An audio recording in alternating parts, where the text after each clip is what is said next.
샬롬 반갑습니다. 5월 1일 목요일 큐티 말씀 나누겠습니다. 행복하여라 그 길을 걷는 사람들 시편 119편 1절에서 16절 말씀입니다. 행위가 온전하여 여호와의 율법을 따라 행하는 자들은 복이 있으며 여호와의 증거들을 지키고 전심으로 여호와를 구하는 자는 복이 있도다. 참으로 그들은 불의를 행하지 아니하고 주의 도를 행하는도다. 주께서 명령하사 주의 법도를 잘 지키게 하셨나이다. 내 길을 굳게 정하사 주의 율례를 지키게 하소서. 내가 주의 모든 계명에 주의할 때에는 부끄럽지 아니하리이다. 내가 주의 의로운 판단을 배울 때에는 정직한 마음으로 주께 감사하리이다. 내가 주의 율례들을 지키오리니 나를 아주 버리지 마옵소서. 청년이 무엇으로 그의 행실을 깨끗하게 하리까? 주의 말씀만 지킬 따름이니이다. 내가 전심으로 주를 찾았사오니 주의 계명에서 떠나지 말게 하소서. 내가 주께 범죄하지 아니하려 하여 주의 말씀을 내 마음에 두었나이다. 찬송을 받으실 주 여호와여, 주의 율례들을 내게 가르치소서. 주의 입의 모든 규례들을 나의 입술로 선포하였으며 내가 모든 재물을 즐거워함 같이 주의 증거들의 도를 즐거워하였나이다.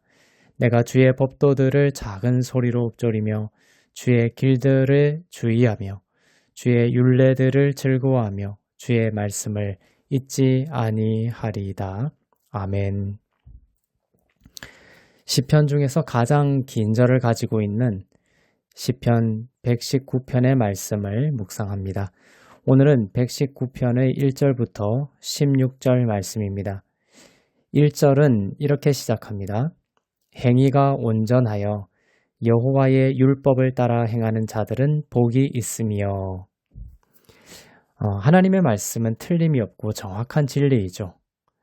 1절의 말씀은 말씀 그대로 진리입니다. 행위가 온전하여 여호와의 율법을 따라 행하는 자들은 복이 있습니다. 그 말은 진리이죠. 그런데 문제는 이 말씀 자체에 있는 것이 아니라 이것은 흠이 없는 말씀이고 말씀 자체에 있는 것이 아니라 그 말씀을 받는 사람에게 있는 문제가 있습니다. 이 말씀을 받을 수 있는 사람이 한 사람도 없다는 것입니다. 1절의 말씀처럼 행위가 온전한 사람이 있습니까? 없습니다. 여호와의 율법을 따라서 그 율법을 온전히 행하는 사람이 있습니까? 없습니다. 이 말씀을 읽으면서 그런 1절과 같은 말씀을 읽으면서 그런 사람이 있다. 바로 나다. 내가 바로 행위가 온전하고 율법을 따라 행하는 자다라고 했던 사람들이 있었습니다. 바로 바리새인들과 같은 사람들이었습니다. 하나님 수준의 높은 율법이 기준이 되지 않고 바리새인들은 자기들이 기준이 되어서 낮췄죠. 자기들 수준으로 낮췄습니다. 이 정도면 완전하고 이 정도면 하나님의 율법을 따라 온전히 행하는 것이야 라면서 자기들의 의로움을 자랑하였던 것입니다.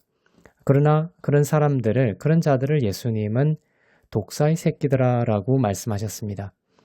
어떻게 보면 그런 자들은 자기가 진리의 말씀보다 높이 있는 것이고 그것은 바로 여호와의 보좌를 찬탈하려고 했던 사단의 속성이기 때문이죠. 행위가 온전하고 여호와의 율법을 따라 온전히 행하는 자가 없었기 때문에 복 있는 자가 없었습니다. 사도 바울은 그래서 의인은 없나니 하나도 없다고 말했습니다.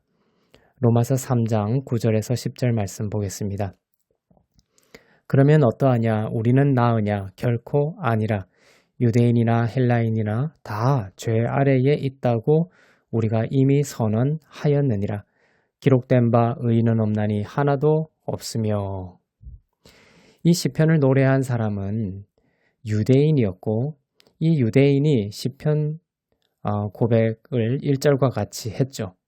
그럼에도 불구하고 바울은 신약에 와서 구약의 그 모든 노래에 숨겨진 복음을 적나라하게 드러낸 것입니다. 감춰졌던 것을 드러낸 것입니다.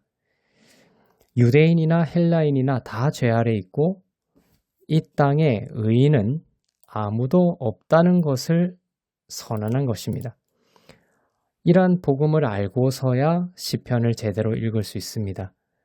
이러한 복음을 알고서 시편을 읽고 구약을 읽을 때 마음과 영혼에 무거운 짐이 아니라 자유와 진정한 즐거움과 화창함이 깃들게 됩니다. 행위가 온전하여 여호와의 율법을 따라 온전히 행할 수 있는 자가 없었기 때문에, 그래서 복 있는 자가 없었기 때문에 유일한 의인이신 예수께서 이 땅에 오셨습니다. 그분은 1절의 진리를 온전히 담을 수 있는 유일한 사람이자 하나님이셨습니다. 예수님은 행위가 온전하였고 율법을 따라 온전히 행하셔서 복의 근원이 되셨습니다.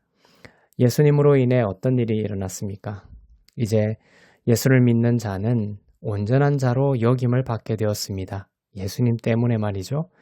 예수님으로 인해 복 있는 자가 되었습니다. 8절을 보세요. 내가 주의 율례들을 지키오리니 나를 아주 버리지 마옵소서. 율법들을 지킬 때니까, 온전히 지킬 때니까 나를 아주 버리지 말아달라는 시편 기자의 고백입니다. 예수님을 믿기 전에는 그랬죠. 버림받지 않기 위해서 율법을 열심히 지키려고 했습니다. 복 있는 자가 되기 위해서 율법을 열심히 지키려고 했습니다.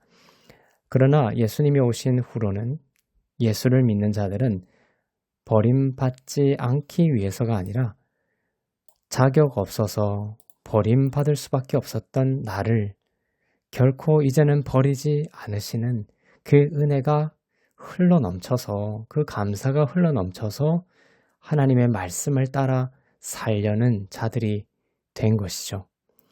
예수를 가진 자로서 복의 근원이 되었기 때문에 하나님의 말씀을 따라 살려는 자들이 되었습니다. 그리고 또한 이전과 큰 차이가 또 있어요. 그것은 예전에는 성령께서 내 안에 계시지 않았습니다. 그래서 나의 힘과 나의 노력으로 하나님께 나아가고자 하면서도 하나님께 용납되지 못하는 한계가 놓여 있었습니다.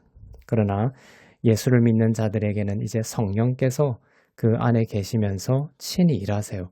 친히 우리가 하나님의 말씀을 따라 살 수 있도록 도우시고 역사하시고 새 힘을 더하여 주시는 것입니다.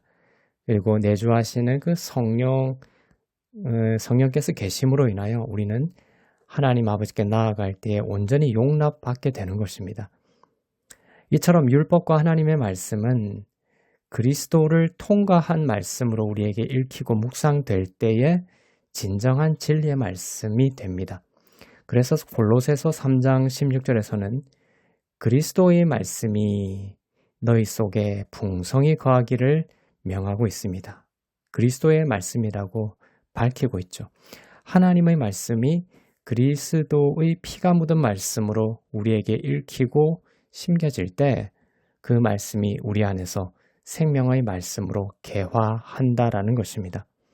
골로새서 3장 16절입니다.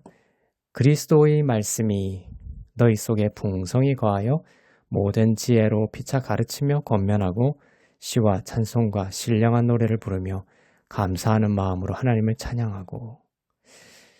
하나님의 말씀이 이처럼 그리스도를 통과하여 나에게 들려지는 말씀이 될 때 우리는 그 하나님의 말씀이 얼마나 즐거운 말씀이며 나의 사모할 말씀이고 내가 결코 떠나지 않기를 원하는 하나님의 말씀인지를 더욱 깨닫게 되는 것입니다. 10절입니다. 내가 전심으로 주를 찾았사오니 주의 계명에서 떠나지 말게 하소서. 그렇습니다. 하나님의 말씀은 우리의 삶의 길이 되고 생명이 됩니다. 하나님의 말씀을 결코 떠나지 않는 삶이 되기를 원합니다. 하나님의 말씀 속에서 예수님을 만나고 예수 그리스도를 통해 아버지 하나님께 더욱 가까이 인도함을 받는 삶이 되기를 주님의 이름으로 축복합니다. 기도하겠습니다. 사랑의 하나님 아버지, 하나님의 말씀으로 우리를 살려주시고 우리의 길을 비춰주시니 감사합니다. 그리스도의 피 묻은 하나님의 말씀을 늘 듣고 먹고 묵상할 수 있게 하시고 하나님의 말씀을 떠나지 않고 즐거워하며 그 말씀을 따라 살아가는 생명의 삶이 되도록 축복하여 주옵소서. 감사드리며 우리 주 예수 그리스도의 이름으로 기도합니다. 아멘.